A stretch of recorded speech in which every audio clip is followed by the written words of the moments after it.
Hello friends, എല്ലാവർക്കും Kiran study സർക്കിളിന്റെ പുതിയൊരു വീഡിയോയിലേക്ക് സ്വാഗതം. ഇന്നത്തെ വീഡിയോയിൽ നമ്മൾ നോക്കാൻ പോകുന്നത് ഇന്ത്യൻ ഹിസ്റ്ററി എങ്ങനെ ഡിഗ്രി ലെവൽ എക്സാംസിന് പഠിക്കാം എന്നതിനെ കുറിച്ചാണ് ഇന്നത്തെ വീഡിയോ നോക്കാൻ പോകുന്നത്. ഓക്കെ, ഇതിൽ വലിയ കഥയുടെ ഒന്നും ആവശ്യമില്ല, നമ്മൾ നേരിട്ട് എന്ത് ചെയ്യാം, വീഡിയോയിലേക്ക് പോകാം. അതിനു മുമ്പ് എൻ്റെ പേര് കിരൺ. അതേപോലെ നമുക്ക് രണ്ട് ടെലഗ്രാം ചാനലുണ്ട്, @കിരൺ PSC സ്റ്റഡി സർക്കിൾ, അതേപോലെ @Kiran study circle degree. Okay, അപ്പൊ ഡിഗ്രി ലെവലിന് പ്രിപ്പയർ ചെയ്യുന്നവർക്ക് സ്പെഷ്യൽ ആയിട്ട് ഉള്ള ടെലഗ്രാം ചാനലാണ് കിരൺ സ്റ്റഡി സർക്കിൾ ഡിഗ്രി. അതേപോലെ കോമൺ ആയിട്ടുള്ള എല്ലാ PSCക്കും വേണ്ടിയുള്ള സ്റ്റഡി ചാനലാണ് @കിരൺ PSC സ്റ്റഡി സർക്കിൾ. ഇതുമായി ബന്ധപ്പെട്ട PPTസും മറ്റു കാര്യങ്ങളെല്ലാം നിങ്ങൾക്ക് ആ ചാനലിൽ കിട്ടുന്നതായിരിക്കും. Okay, fine. അതെ, സമയം കളയുന്നില്ല, നമുക്ക് എന്ത് ചെയ്യാം, നമുക്ക് കഥയിലേക്ക് കടക്കാം. ഇതാണ് ഡിഗ്രി പ്രിലിംസിന് വേണ്ടിയിട്ടുള്ള ഇന്ത്യൻ ഹിസ്റ്ററിയുടെ സിലബസ് എന്ന് പറയുന്നത്. ഓക്കെ, ഇതാണ് ഡിഗ്രി മെയിൻസിനുള്ള ഇന്ത്യൻ ഹിസ്റ്ററിയുടെ സിലബസ് എന്ന് പറയുന്നത്. സാർ എന്താ രണ്ടും രണ്ടായിട്ട് കാണിക്കേണ്ട ആവശ്യമുണ്ടോ? ഉണ്ട്. ഓക്കെ, കാരണം നിങ്ങൾ എക്കണോമിക്സിന്റെ സിലബസ് എടുക്കുകയാണെങ്കിൽ ഡിഗ്രി പ്രിലിംസിന് ഒന്നായിരിക്കും, ഡിഗ്രി മെയിൻസിന് ഒന്നായിരിക്കും. കോൺസ്റ്റിറ്റ്യൂഷൻ സിലബസ് എടുക്കുകയാണെങ്കിൽ ഡിഗ്രി പ്രിലിംസിന് ഒന്നായിരിക്കും, ഡിഗ്രി മെയിൻസിന് ഒന്നായിരിക്കും. ഇവിടെ രണ്ട് സിലബസും സെയിം ആണ്. ഓക്കെ, അപ്പോ മിഡീവൽ ഇന്ത്യ മിഡീവൽ അല്ലേ?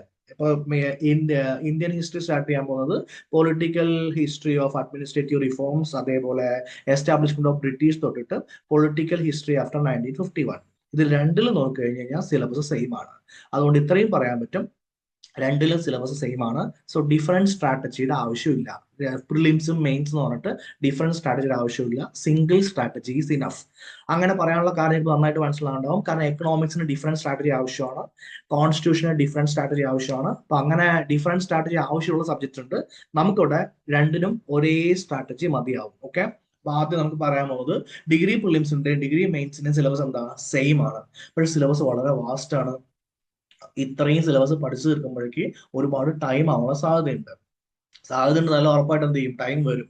അങ്ങനെയെങ്കിൽ ഒരു പ്രിലിംസിന് ഹിസ്റ്ററി എന്ന്, ഇന്ത്യൻ ഹിസ്റ്ററി എന്നല്ല, ടോട്ടൽ ഹിസ്റ്ററി, അതായത് എത്ര ഹിസ്റ്ററി ഉണ്ട് ഡിഗ്രിക്ക്? 4 ഉണ്ട്. ഒന്നെന്ന് പറയുന്നത് Kerala, 2 medieval history, 3 modern history അല്ലെങ്കിൽ ഇന്ത്യൻ ഹിസ്റ്ററി, ഓക്കെ, 4മത്തെ വേൾഡ് ഹിസ്റ്ററി. ഈ 4 ഹിസ്റ്ററിയും കൂടി ചേർത്തിട്ട് 10 മാർക്കാണ് ഉണ്ടാവുക. സാധാരണഗതിയിൽ മെയിൻസിന് 7 മാർക്കായിരിക്കും, ചില മെയിൻസിന് 5 മാർക്കായിരിക്കും ഉണ്ടാവുക. ഓക്കെ, അങ്ങനെയെങ്കിൽ എത്ര ക്വസ്റ്റ്യൻ വരാൻ സാധ്യതയുണ്ട്? 2 തൊട്ട് 3 ക്വസ്റ്റ്യൻ വരാണ് സാധ്യതയുള്ളത്. ഓക്കെ, സാർ ഇത്രയും പഠിച്ചിട്ട് 2 തൊട്ട് 3 ക്വസ്റ്റ്യൻസേ വരുള്ളൂ? അത്രേ വരുള്ളൂ. കാരണം അത്ര ബാക്കി ഹിസ്റ്ററിക്ക് ടൈം കൊടുക്കണ്ടേ? കേരള ഹിസ്റ്ററിക്ക് ഒരു 2 മുതൽ 3 മാർക്ക് കൊടുക്കണം. മിഡീവൽ ഹിസ്റ്ററിക്ക് 1 മാർക്ക് ഉണ്ടാവും.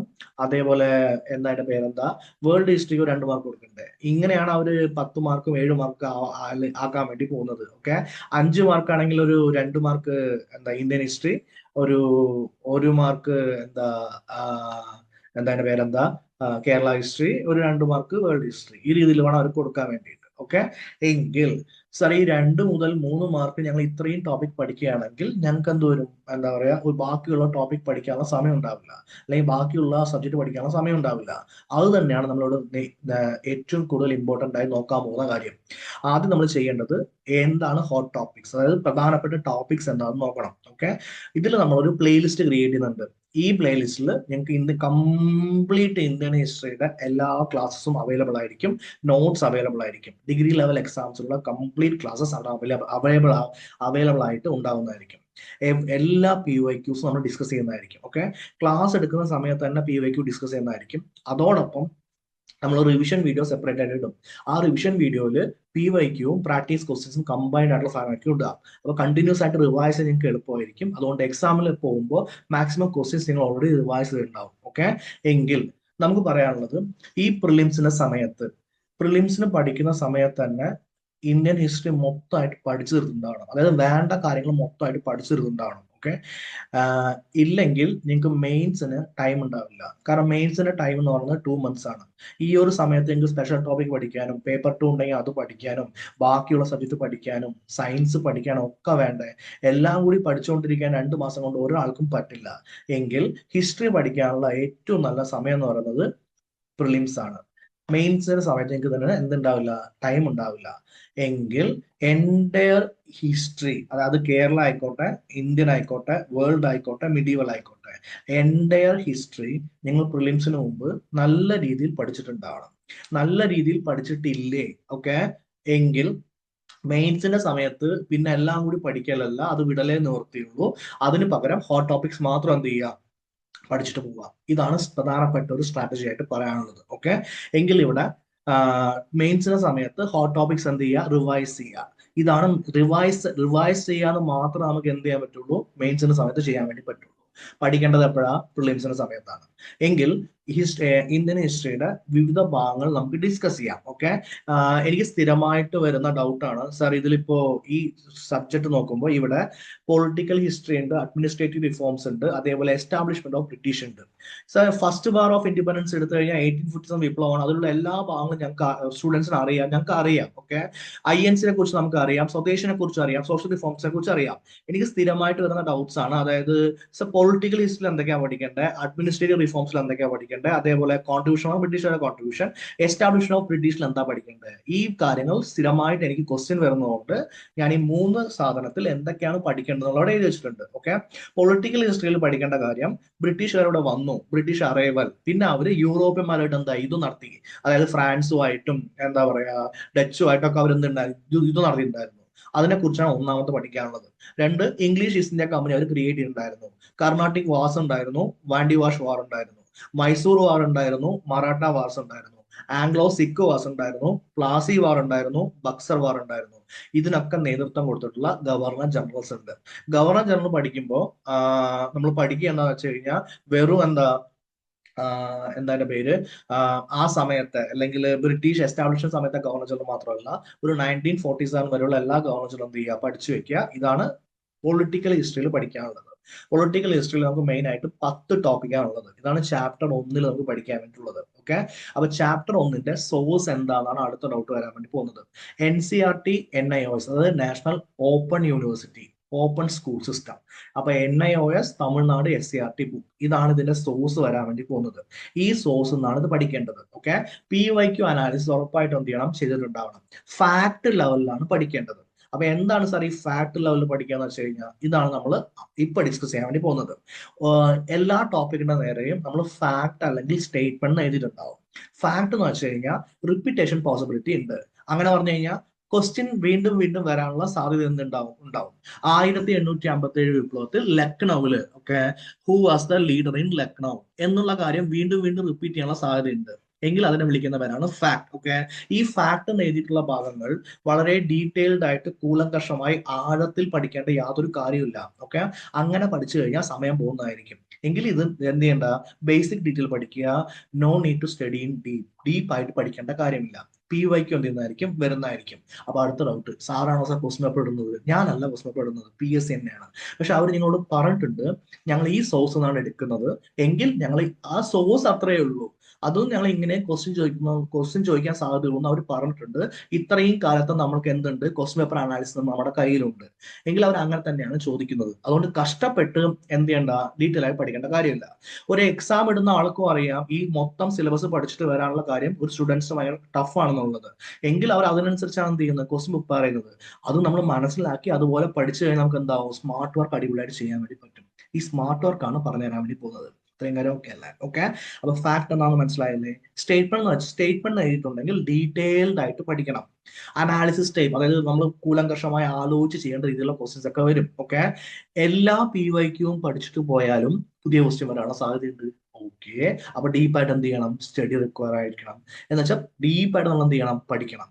അപ്പൊ അടുത്ത ഡൗട്ട്, സാർ ഏതൊക്കെ ടോപ്പിക്കാ ഡീപ്പായി പഠിക്കേണ്ടത്, ഏതൊക്കെ ടോപ്പിക്കാ ഫാക്ട് ബേസ്ഡ് പഠിക്കേണ്ടത്?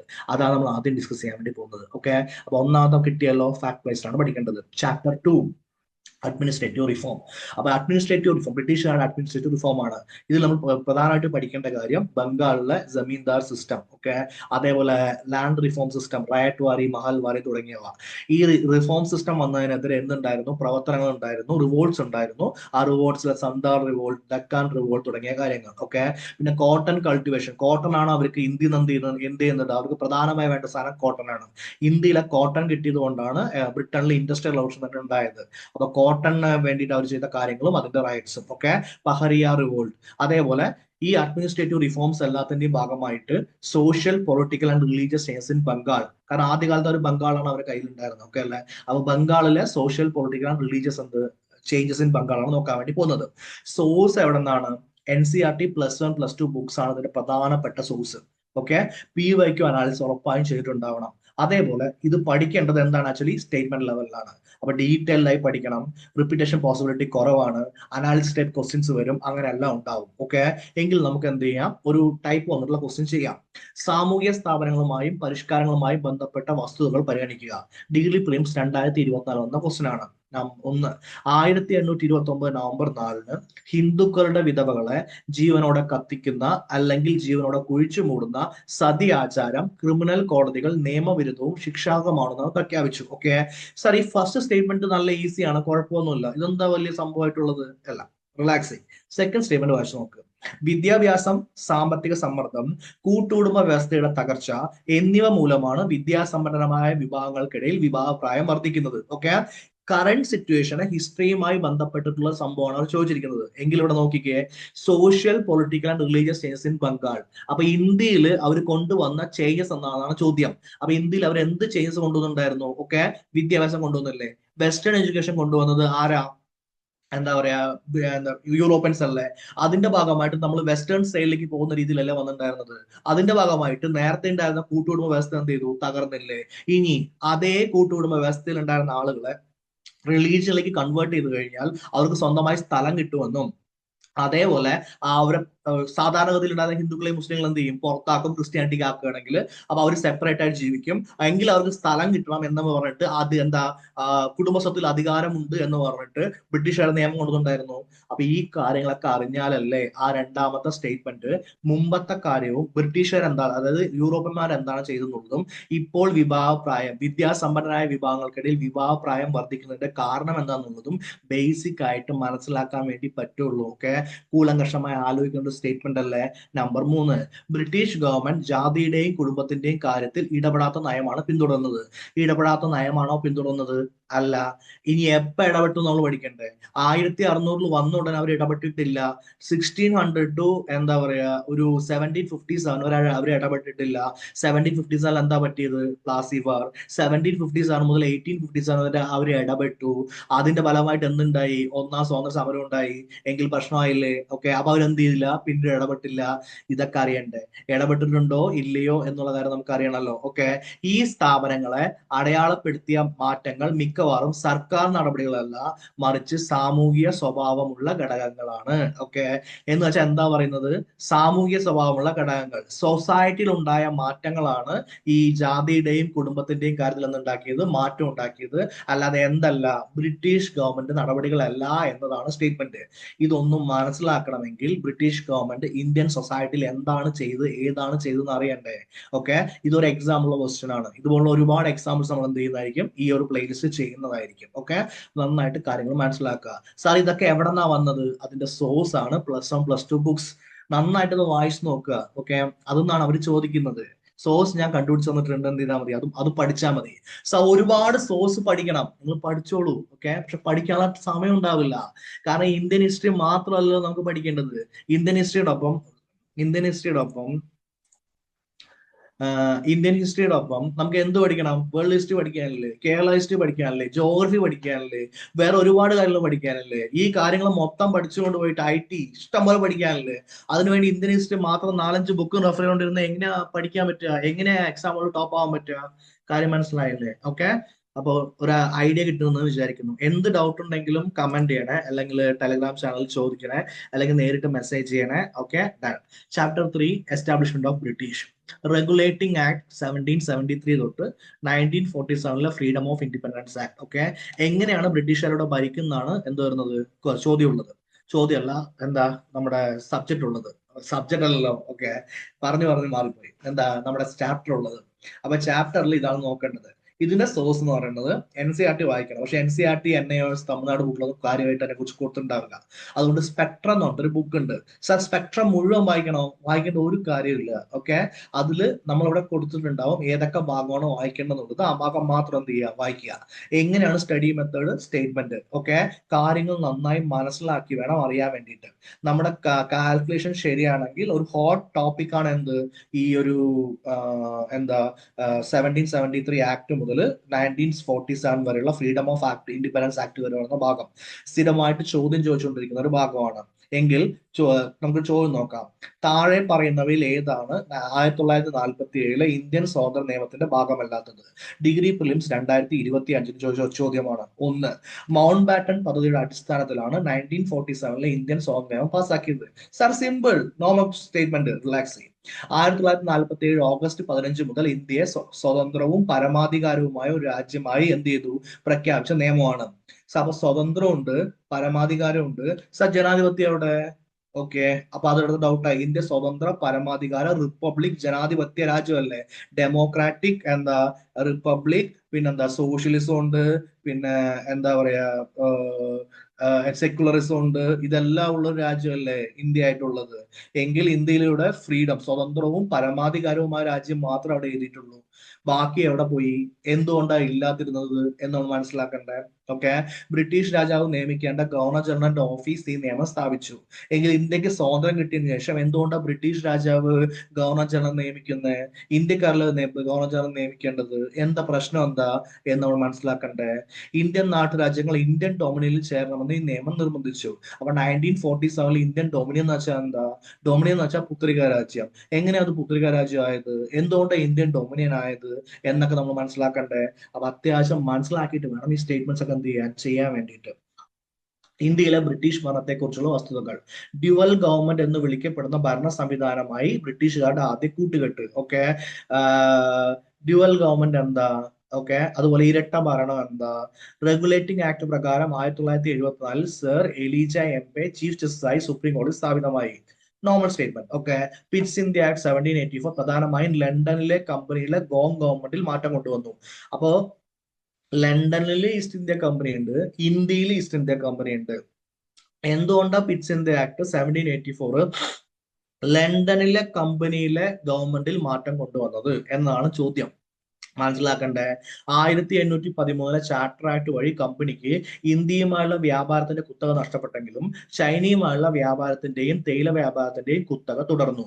അപ്പൊ ഒരു കാര്യം മനസ്സിലായി, ഈ ഭാഗത്തുനിന്ന് ക്വസ്റ്റ്യൻസ് വരുന്നുണ്ട്. ഇനി എനിക്ക് ക്വസ്റ്റ്യൻസ് കാണിച്ചു തരാൻ പറ്റും. ഓക്കെ, അതെല്ലാം നമുക്ക് ഡിസ്കസ് ചെയ്യാം. ഈ ഭാഗത്തുനിന്ന് ക്വസ്റ്റ്യൻസ് വരുന്നുണ്ട് എങ്കിൽ ഇതൊരു ഹോട്ട് ടോപ്പിക് ആണ്. മനസ്സിലായി. എങ്ങനെ പഠിക്കണം? സ്റ്റേറ്റ്മെന്റ് ആയിട്ട്. സോഴ്സ് എന്താ? NCERT spectrum book. കാരണം NCERT ബുക്കിൽ നോക്കിക്കഴിഞ്ഞാൽ നിങ്ങൾക്ക് ഈ പരിപാടി ഒന്നും മൊത്തമായിട്ട് കാണാൻ പറ്റില്ല. ഓക്കെ, അതുകൊണ്ടാണ് ഞാൻ സ്പെക്ട്രം കൂടി എന്ത് ചെയ്തത് പഠിക്കാൻ വേണ്ടി പറഞ്ഞത്, ഈ ആക്ടിന് വേണ്ടി മാത്രം. ഇത്രയും കാര്യം ഓക്കെ ആണല്ലോ? ഡൺ അല്ലേ? ഓക്കെ, അപ്പൊ കാര്യങ്ങൾ മനസ്സിലായ. അപ്പൊ chapter 4 first war of independence. First war of ഇൻഡിപെൻഡൻസിനെ കുറിച്ച് നമുക്ക് അത് എന്തൊക്കെയാ പഠിക്കണം എന്നുള്ള ഒന്നും കാര്യമില്ലല്ലോ. ഇൻഡിപെൻഡൻസ് 1857 വിപ്ലവം തുടങ്ങാനുള്ള കാരണങ്ങൾ, പിന്നെന്താ അപ്പോഴത്തെ ഗവർണർ ജനറൽ ആരൊക്കെയായിരുന്നു, എന്തൊക്കെയാണ് കൊണ്ടുവന്നത്, ദത്താവകാശ നിരോധന നിയമം, എവിടെയാണ് ഇത് നടന്നിട്ടുണ്ടായിരുന്നത്, അങ്ങനെയുള്ള കാര്യങ്ങളാണ് പഠിക്കേണ്ടത്. ഓക്കെ, ഇതിനെക്കുറിച്ച് ആർക്കും പ്രത്യേകിച്ച് ഡൗട്ട് ഉണ്ടാവാൻ സാധ്യതയില്ല. നേരിട്ട് നമുക്ക് എന്ത് ചെയ്യാം? സോഴ്സിലേക്ക് പോവാം. ഓക്കെ, നിങ്ങൾക്ക് സ്റ്റേറ്റ്മെന്റ് അനാലിസിസ് ക്വസ്റ്റ്യൻ വേണമെങ്കിൽ NCERTയുടെ +1 +2 ബുക്സ് പഠിക്കുക. ഫാക്ടിന് വേണ്ടിയിട്ട് തമിഴ്നാട് SCERT ബുക്സ് പഠിക്കുക. PYQ അനലൈസ് ചെയ്യുക. ഓക്കെ, ഫാക്ട് ലെവലിലാണ് പഠിക്കേണ്ടത്. സാർ അവിടെ സ്റ്റേറ്റ്മെന്റ് എഴുതിയിട്ടുണ്ട്. അതായത് +1 +2 ബുക്സ് വായിക്കുകയാണെങ്കിൽ അതിൽ 1857 കാരണങ്ങളെ കുറിച്ച് ഡീറ്റെയിൽഡ് ആയിട്ട് 2 ചാപ്റ്റർ എഴുതി വെച്ചിട്ടുണ്ട്. ഓക്കെ, 2 ചാപ്റ്ററിൽ 2 പേജ് എഴുതി വെച്ചിട്ടുണ്ട്. അതൊന്ന് വായിച്ചു നോക്കുക. അതൊന്നായിരിക്കും എന്ത് വരാൻ പോകുന്നത്? സ്റ്റേറ്റ്മെന്റ് ലെവലിൽ ക്വസ്റ്റ്യൻ വരുന്നുണ്ടെങ്കിൽ വരാൻ വേണ്ടി പോകുന്നത്. ഓക്കെ, ബേസിക് കാര്യങ്ങൾ ഒരു ഫാക്ട് ലെവലാണ് പഠിക്കേണ്ടത്. നമ്മൾ ഉദ്ദേശിക്കുന്ന ക്വസ്റ്റ്യൻ എന്താ വെച്ച് കഴിഞ്ഞാൽ ആരെവിടെ യുദ്ധം ചെയ്തു, ഓക്കെ, ഇതിന്റെ കാരണങ്ങൾ എന്തൊക്കെയായിരുന്നു, ആക്ടിൽ എന്തൊക്കെയാണ് മാറ്റം വന്നിട്ടുണ്ടായിരുന്നത്, എന്തൊക്കെയാണ് പിന്നീട് മാറ്റം വന്നത് എന്നുള്ള കാര്യം നമ്മൾ ക്വസ്റ്റ്യൻ വേണ്ടി പ്രതീക്ഷിക്കുന്നത്. ഓക്കെ, NCERTയിലെ കാളും കൂടുതൽ ഫാക്ട് ഉള്ളത് തമിഴ്നാട് SCERT ബുക്സ് ആണ്. ഓക്കെ, സാർ ഇതൊക്കെ എങ്ങനെയാ ഞങ്ങൾ വാങ്ങണോ? ഒന്നും വാങ്ങണ്ട, ഫ്രീ ആയിട്ട് ഡൗൺലോഡ് ചെയ്യാൻ കിട്ടും. എല്ലാം ഫ്രീ ആയിട്ട് ചെയ്താൽ മതി. ഓക്കെ, PYQ ടോട്ടലായിട്ട് അനലൈസ് ഉണ്ടാവണം. കാരണം ഫാക്ട് ലെവലല്ലേ. PYQ വീണ്ടും എന്ത് ചെയ്യാണ്ട് റിപ്പീറ്റ് ചെയ്യാനുള്ള സാധ്യത ഉണ്ടാവും. അടുത്താണ് ഫോർമേഷൻ ഓഫ് INC. സെയിം, പക്ഷെ ഇതിൽ പ്രശ്നം എന്താ വെച്ച് കഴിഞ്ഞാൽ NCERTയിൽ ഇതിന് വേണ്ട സ്റ്റേറ്റ്മെന്റ് അനാലിസിസ് ക്വസ്റ്റ്യൻ ഇല്ല. അതുകൊണ്ട് സ്പെക്ട്രത്തിന്റെ ഫോർമേഷൻ ഓഫ് INC എങ്ങനെ ഉണ്ടായതിനു ശേഷമല്ല കേട്ടോ, ഉണ്ടാവാൻ വേണ്ടിയിട്ട് എന്താ പറയാ തിയറീസ് ഉണ്ട്. സേഫ്റ്റി വാൽവ് തിയറി, അതേപോലെ എന്താണ് ആക്ച്വലി മിന്നൽ ചാലക തിയറി, അങ്ങനെയൊക്കെ പറഞ്ഞിട്ട് തിയറീസ് ഉണ്ട്. പിന്നെ ഏഹ്യൂം എന്തുകൊണ്ടാണ് ഇത് ഉണ്ടാക്കിയത്, ഈ സമയത്ത് നമ്മുടെ ദാദാഭായ് നവറോജി എന്താ ചെയ്തിട്ടുണ്ടായിരുന്നത്, എന്താണ് അദ്ദേഹത്തിന്റെ പ്രധാനപ്പെട്ട ആവശ്യം, അതുകൊണ്ടാണ് INC ഫോം ചെയ്യാനുള്ള സാധനം ഉണ്ടായിരുന്നത്. അങ്ങനെയുള്ള ഫോർമേഷന്റെ സമയത്തെയും ആദ്യകാല INC എന്തൊക്കെയാണ് പ്രവർത്തനങ്ങൾ ചെയ്തത്, ഇതാണ് ആ ഭാഗത്തുള്ളത്. അത് സ്പെക്ട്രത്തിന് വായിച്ച് നോക്കുക. ബാക്കി ഫാക്ട്സിന് വേണ്ടിയിട്ട് NCERT തമിഴ്നാട് SCERT ബുക്സ് എന്ത് ചെയ്യും? More than enough. PYQ analyse ചെയ്യുക. കാരണം ഫാക്ട് ലെവലാണ്, ക്വസ്റ്റ്യൻസ് റിപ്പീറ്റ് ചെയ്യാനുള്ള സാധ്യതയുണ്ട്. ഓക്കെ, ഇപ്പൊ നമുക്കൊരു സ്റ്റേറ്റ്മെന്റ് ക്വസ്റ്റ്യൻ നോക്കിയാലോ. ദാദാബായ് നവറോജിയുടെ ഡ്രൈൻ സിദ്ധാന്തവുമായി ബന്ധപ്പെട്ട് താഴെ പറയുന്ന നിർദ്ദേശങ്ങൾ പരിശോധിക്കുക. അപ്പൊ ഡ്രൈൻ സിദ്ധാന്തം എന്തെന്നാണ് ചോദ്യം. ഡ്രൈൻ സിദ്ധാന്തം വന്നത്, ഇങ്ങനെയുള്ള സിദ്ധാന്തം കൊണ്ടുവന്നോണം ദാദാബായ് നവറോജി എന്തുണ്ടാക്കിയത്, INC ക്രിയേറ്റ് ചെയ്തിട്ടുണ്ടായിരുന്നത്. INCയുടെ ആദ്യകാല പരിപാടിയാണെന്ത്, ഡ്രൈൻ സിദ്ധാന്തം. എങ്കിൽ പിടിച്ചോ. ഇന്ത്യ ഇംഗ്ലണ്ടിൽ നിന്നും കനത്ത വ്യാവസായിക യന്ത്രങ്ങളും ഭക്ഷണ സാധനങ്ങളും വളരെ ഉയർന്ന വിലയ്ക്ക് ഇറക്കുമതി ചെയ്തു. എന്തുകൊണ്ടാണ് ഇന്ത്യ ഇംഗ്ലണ്ടിൽ നിന്ന് വ്യാവസായിക യന്ത്രങ്ങളും ഭക്ഷണ സാധനങ്ങളും ഇറക്കുമതി ചെയ്യുന്നത് എന്നാണ് നമ്പർ 1 ക്വസ്റ്റ്യൻ. നമ്പർ 2, ഇന്ത്യയെ വികസിപ്പിക്കുന്നതിന് ഇന്ത്യ ഇംഗ്ലണ്ടിന് ഹോം ചാർജുകൾ നൽകി. എന്താണ് ഈ ഹോം ചാർജ് എന്ന് വെച്ച് കഴിഞ്ഞാൽ, ഓക്കെ, എന്തുകൊണ്ടാണ് ഇന്ത്യ ഇംഗ്ലണ്ടിന് ഹോം ചാർജ് നൽകുന്നില്ലയോ എന്ന് നമ്മൾ മനസ്സിലാക്കേണ്ടത്. നമ്പർ 3, ബ്രിട്ടീഷ് വ്യാവസായിക വിഭവത്തിന് ആവശ്യമായ അസംസ്കൃത വസ്തുക്കൾ വളരെ കുറഞ്ഞ നിരക്കിൽ ഇന്ത്യ കയറ്റുമതി ചെയ്തിട്ടുണ്ടായിരുന്നോ? ഓബിയസ്ലി ചെയ്തിട്ടുണ്ടായിരുന്നു. എന്താണ് അസംസ്കൃത വസ്തു? കോട്ടൺ. എന്തുകൊണ്ടാണ് കയറ്റുമതി ചെയ്യുന്നത്, എങ്ങനെയാണ് പിടിച്ചെടുത്തിട്ടുണ്ടായിരുന്നത്, അത് മനസ്സിലാക്കണം. ഓക്കെ. 4, ബ്രിട്ടീഷ് ഭരണാധികാരികൾ തങ്ങളുടെ സമ്പാദ്യത്തിന്റെ ഭൂരിഭാഗവും ഇന്ത്യയിൽ ഉപയോഗിക്കാതെ ഇംഗ്ലണ്ടിലേക്ക് അയച്ചു. ബ്രിട്ടീഷ് ഭരണാധികാരികൾ അവരുടെ സമ്പാദ്യത്തിന്റെ ഭൂരിഭാഗവും ഇംഗ്ലണ്ടിലേക്ക് അയച്ചാൽ നമുക്ക് എന്താ പ്രശ്നം, എന്താ ദാദാബായ് നവറോജി പറയുന്നത് എന്ന് നമ്മൾ മനസ്സിലാക്കണം. അത് മനസ്സിലാക്കാൻ വേണ്ടിയിട്ടാണ് ഞാൻ എന്ത് വായിക്കാൻ പറഞ്ഞത്, സ്പെക്ട്രം വായിക്കാൻ പറഞ്ഞത്. അത്രേ ഉള്ളൂ. ഓക്കെ, നോർമൽ ആയിട്ട് ക്വസ്റ്റ്യൻ നോക്കുകയാണെങ്കിൽ ഫാക്ട് ലെവലായിരിക്കും വരിക. എങ്ങാനും ഇങ്ങനെ വന്നു കഴിഞ്ഞാൽ നോക്കണ്ടേ, അതിന് വേണ്ടിയിട്ടാണ് സംഭവം. ഇത്രയും കാര്യം ഓക്കെ ആണല്ലോ. അതെ. ചാപ്റ്റർ 6 സ്വദേശി movement, source NCERT. Okay, PYQ analysis ചെയ്യുക, ഫാക്ട് ലെവലിൽ പഠിക്കുക, വേറെ ഒന്നും ഇതിൽ തലപുറഞ്ഞ് ആലോചിക്കേണ്ട കാര്യമില്ല. ചാപ്റ്റർ 7 സോഷ്യൽ മൂവ്മെന്റ്, സ്റ്റേറ്റ്മെന്റിന് വേണ്ടിയിട്ട് +1 +2 ബുക്ക് വായിക്കാം. +1 +2 NCERT ബുക്ക് വളരെ അടിപൊളി ബുക്കാണ്. ഓക്കെ, അത് വായിച്ച് തന്നെ നമുക്ക് എന്ത് കിട്ടും, മാക്സിമം ക്വസ്റ്റ്യൻസ് ചെയ്യാൻ പറ്റും. അതായത് റാങ്ക് മേക്കിംഗ് ആയിട്ട് വരുന്ന ക്വസ്റ്റ്യൻ ഒക്കെ നമുക്ക് ചെയ്യാൻ വേണ്ടി പറ്റും. ഓക്കെ, ഒരു സ്റ്റാൻഡേർഡ് ഗൈഡ് ഫോളോ ചെയ്യുക സോഷ്യൽ റിഫോമിന് ഓർഗനൈസേഷന് വേണ്ടിയിട്ട്. സർ സ്പെക്ട്രം വായിച്ചൂടെ. അതായത് സ്പെക്ട്രം എന്നുള്ള ബുക്ക് UPSCക്കൊക്കെ പ്രിപ്പയർ ചെയ്യുന്ന ആളുകൾക്ക് വേണ്ടിയിട്ടുള്ള ഒരു ഷോർട്ട് ഹാൻഡ് ആയിട്ടുള്ള ബുക്കാണ്. ഇപ്പൊ വലിയ ബുക്സ് ഒക്കെ വായിക്കുന്നവർ ഷോർട്ട് ഹാൻഡ് ആയിട്ട് ബുക്ക് വായിക്കാൻ പറ്റും. പക്ഷെ അതൊന്നല്ല PSC സോഷ്യൽ റിഫോംസിന്റെ ക്വസ്റ്റ്യൻ ഇടുന്നത്. ഒന്ന് PYQ വളരെ അത്യാവശ്യമാണ്. അതിന്റെ വേണ്ടിയിട്ടുള്ള കാര്യങ്ങൾ നമ്മുടെ NCERT ബുക്കിൽ അത്ര കാര്യമായിട്ടില്ല. ഉള്ള കാര്യം നോക്കുക, 10 +1 +2 നോക്കുക. ഓക്കെ, എന്താ സ്റ്റേറ്റ്മെന്റിന് വേണ്ടിയിട്ട്. അല്ലാത്ത കാര്യങ്ങൾ സ്റ്റാൻഡേർഡ് ഗൈഡിന്റെ social reformers and organisation, Rajaram Mohan Roy എന്ത് ചെയ്തു അങ്ങനെയുള്ള കാര്യങ്ങൾ ഉണ്ടാവും. അത് ചെയ്യാൻ വേണ്ടി എന്ത് ചെയ്യുക, ഒന്ന് നോക്കുക. ഓക്കെ, PYQയും അതുമായി ബന്ധപ്പെട്ട കാര്യങ്ങൾ എടുത്താൽ തന്നെ മാക്സിമം ക്വസ്റ്റ്യൻ തീം സ്ട്രൈക്ക് ചെയ്യുന്നതായിരിക്കും. ഫാക്ട് ലെവലാണ് വരിക. ഇനി അതൊന്ന് ഒരു സ്റ്റേറ്റ്മെന്റ് ലെവൽ ക്വസ്റ്റ്യൻ വന്നിട്ടുണ്ട്. ഓക്കെ, ഇത് എപ്പോഴോ ഒരു പ്രാവശ്യം വരുന്നതാണ്. അതിന് വേണ്ടിയിട്ടാണ്, ഇങ്ങനത്തെ ക്വസ്റ്റിന് വേണ്ടിയിട്ടാണ് എന്ത് ചെയ്തത്, SCERT 10th +1 +2 വായിക്കാൻ വേണ്ടി പറഞ്ഞത്. ഓക്കെ, എങ്കിൽ സാമൂഹിക മത പരിഷ്കരണ പ്രസ്ഥാനവുമായി ബന്ധപ്പെട്ട വസ്തുതകൾ. പരിവ്രാജിക, അലഞ്ഞു തിരിയുന്ന കാലത്ത് വിവേകാനന്ദനെ വേട്ടിയായിരുന്ന ഒരു ആശയം വേദാന്തം എങ്ങനെ പ്രായോഗികമാക്കുക എന്നായിരുന്നു. ഓബിയസ്ലി. ഓക്കെ, അതിനു വേണ്ടിയാണ് അദ്ദേഹം ചട്ടമ്പി സമയം കണ്ടിട്ട് എന്താ ചീമുദ്രയുടെ ഇതൊക്കെ പഠിച്ചിട്ടുണ്ടായിരുന്നത്. നമ്പർ 2, പാശ്ചാത്യ നാഗരികതയുടെ രൂപത്തിൽ ഇന്ത്യയിൽ വന്ന വെല്ലുവിളികൾ പൂർണ്ണമായി നേരിടാൻ രാജാറാം മോഹൻ റോയ് ഉണ്ടായിരുന്നു. പാശ്ചാത്യ നാഗരികരുടെ രൂപത്തിൽ എന്താ വെല്ലുവിളി വന്നേ, അതിനെന്തിനാ രാജാറാം മോഹൻ റോയ് നേരിടുന്നത്. കൂടാതെ ഒരു പുതിയ തത്വചിന്തയുടെ ആവശ്യകത ശക്തമായി തോന്നി. ഇന്ത്യക്കാണെങ്കിൽ യഥാർത്ഥ ആത്മീക പൈതൃകം ത്യജിക്കാതെ പടിഞ്ഞാറ് നിന്ന് ഇറക്കുമതി ചെയ്ത ആധുനികയെ സ്വാംശീകരിക്കുകയും ചെയ്തു.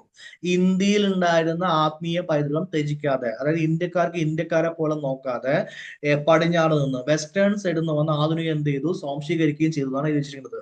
ഇതിനെക്കുറിച്ച് കൂലങ്കഷമായി നമ്മൾ ആലോചിക്കണം, ഡിസ്കസ് ചെയ്യാനുണ്ട്. ഓക്കെ, ആ ഒരു സ്റ്റേറ്റ്മെന്റ് തന്നെ നമുക്ക് അരമണിക്കൂർ ഡിസ്കസ് ചെയ്യാനുണ്ട്. കാര്യം മനസ്സിലായല്ലേ.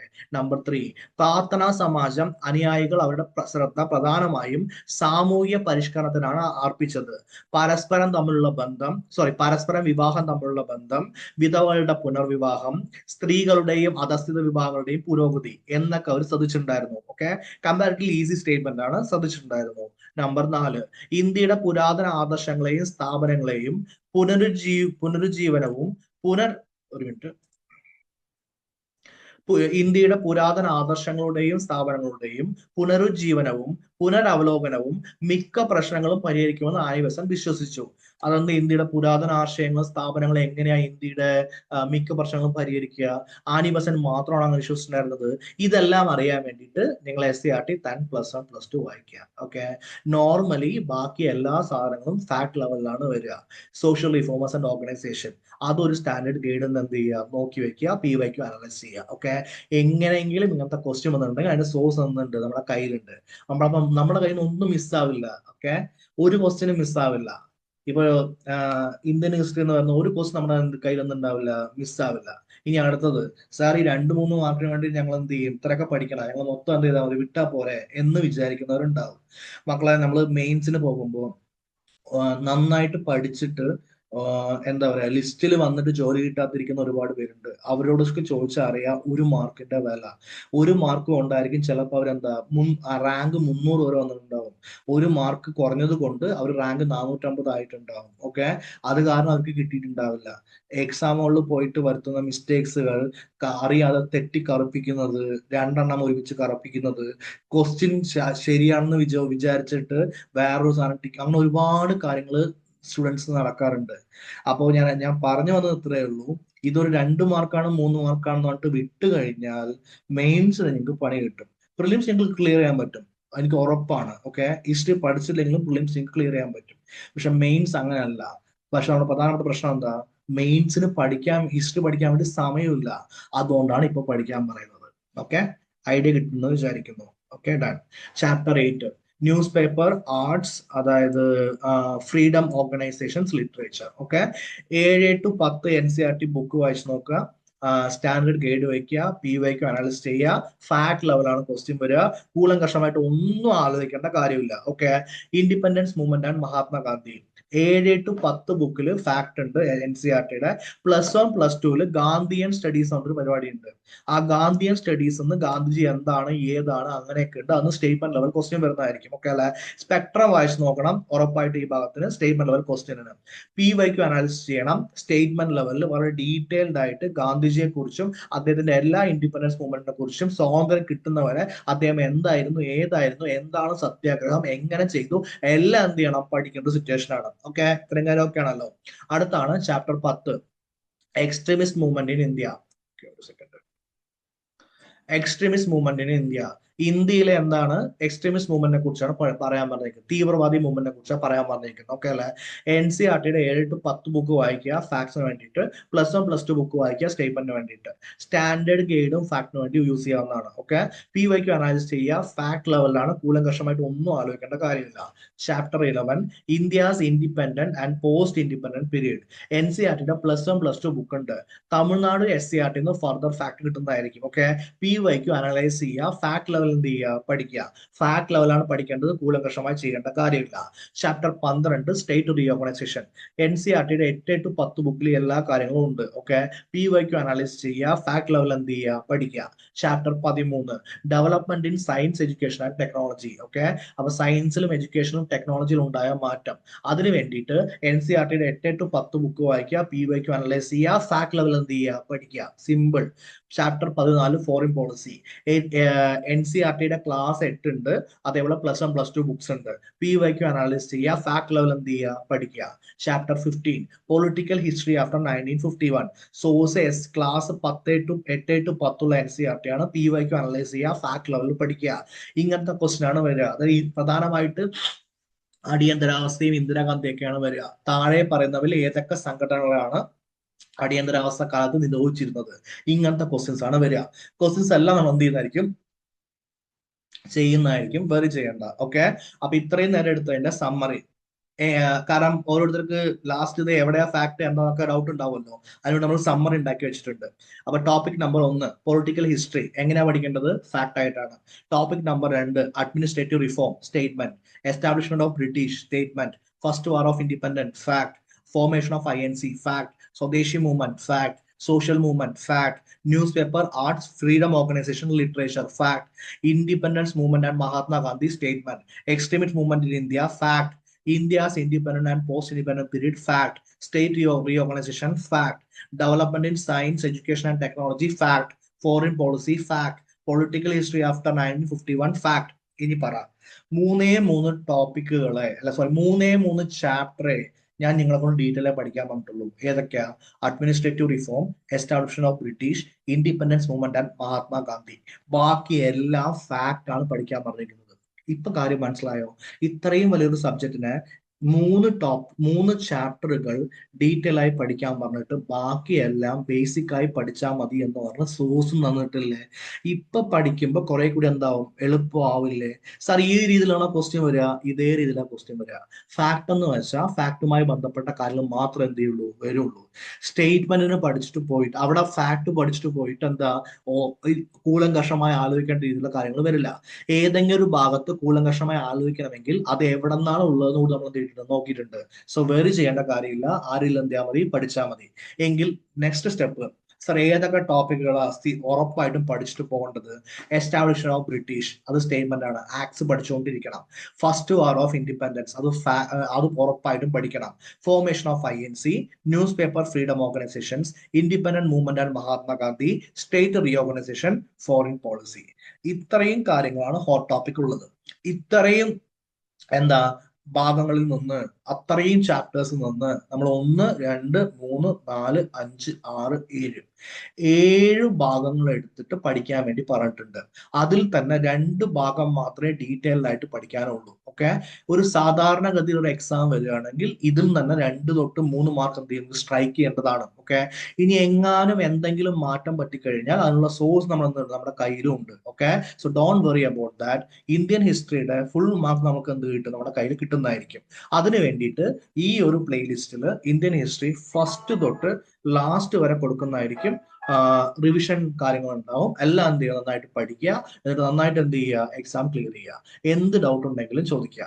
So once again thank you from Kiran. Okay, so നമ്മുടെ Telegram channel @Kiran PSC study circle, @Kiran study circle degree. Okay, so എന്ത് ഡൗട്ട് ഉണ്ടെങ്കിലും ചോദിക്കുക, നന്നായിട്ട് പഠിക്കുക, സ്മാർട്ട് ആയിട്ട് പഠിക്കുക, എക്സാം ക്ലിയർ ചെയ്യുക. ഓക്കെ, ക്ലിയർ ചെയ്ത ശേഷം അറിയിക്കുക. അപ്പൊ ഇതേപോലൊരു ക്ലാസ്സിൽ വീണ്ടും കാണുന്നവരെ tata, bye bye and take care.